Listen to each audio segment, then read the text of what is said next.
Magandang araw at kamusta mga kasyantal? Ako nga po pala si Giovanni, your nutritionist dietitian. Today pag-uusapan natin ang isa sa pinakamahalagang issue ng kalusugan, ang breast cancer. Alam nyo ba na ang breast cancer ay isa sa pinakaraniwang cancer dito sa mundo at number 1 dito sa Pilipinas?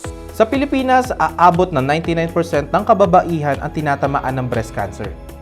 Samantalang ang mga kalalakihan naman ay nasa 1%. Kaya't mahalaga ang pagbibigay pansin sa karamdamang ito. Ano nga ba ang mga panganib na pwede magdulot ng breast cancer? Unang-una, hormonal factors tulad ng late menopause at early menstruation. Pangalawa, family history. At pangatlo, lifestyle factors katulad ng hindi maayos sa diet at kakulangan sa ehersisyo. Ang pinakamahalaga ay malaman natin kung meron ba tayong sakit na ganito o ang early detection. Huwag maging kampante. Alamin ang mga senyales ng breast cancer. O rashes, nipple inversion at paglaki ng mga lymph nodes sa kilikili.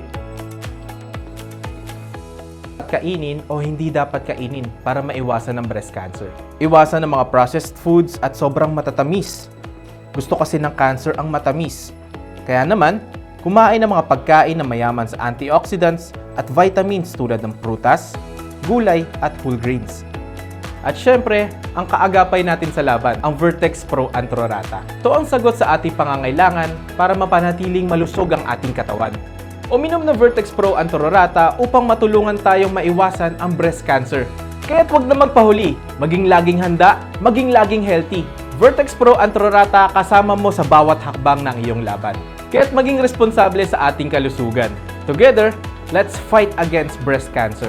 Vertex Pro Antrorata for the extra breast protection. Mahalagang paalala, ang Vertex Pro Antrorata ay hindi gamot at hindi dapat gamitin panggamot sa anumang uri ng sakit.